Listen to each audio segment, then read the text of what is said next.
Yeah, I think I'll just stick to Nintendo Directs. Head to the go-go, baby.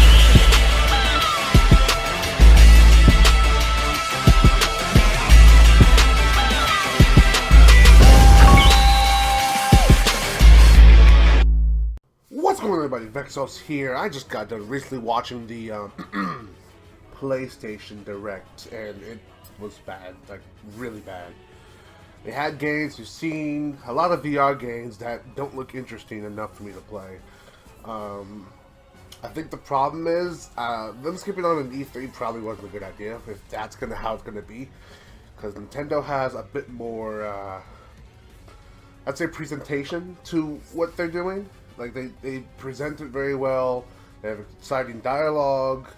It's usually very engaging, and they have a lot of games that we're usually looking forward to. Even if it's not like a first-party game, there's usually some indie games that throw in the mix. Sony has games, but they've never tried presenting it in a way to make it look like, oh yeah, I should totally buy that. Yeah, it was only 20 minutes. There wasn't really any information on new games. It was just like, the new games that were there were kind of, no, nope, I just know.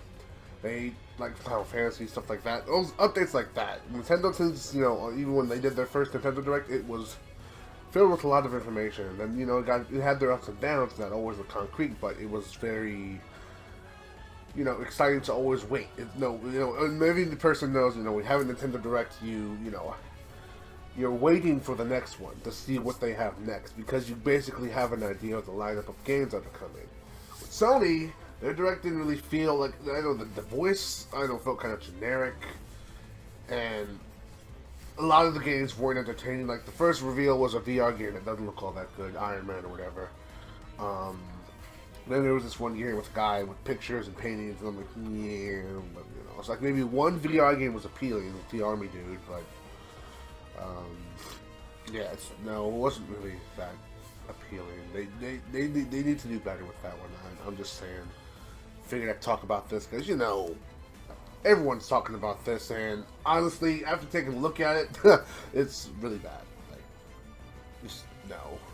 If this is how they're gonna be, then you need to go back to E3 or something, Sony. I can't tell you much else. For being a carbon copy of the Nintendo Direct, there really wasn't any hype behind it, like, at all. It was just a bit lackluster, if you ask me. Yeah, that's why I'm wearing this hat, because it's like, Nintendo wins on this one, because they're the ones who did it first, and they're the ones who do it best at the moment. Unless Sony does something else, more to come. If there's more to come, tune in for it, but they definitely need to do that. Ask for feedback or something. Present games that people actually want to play, or, don't rehash on games too much. Because, Nintendo does the same thing for the Directs, but, it's because they usually never give a hardened release date for the game. It should usually be it's usually left up to the person who's watching to kind of be like, oh, okay, this one's coming out. Because, if they're waiting long, like, for example, Metroid Prime 4 being delayed, they're at least doing that and letting us know to say, hey, we're scrapping the game, and we're gonna let you know when it's finished.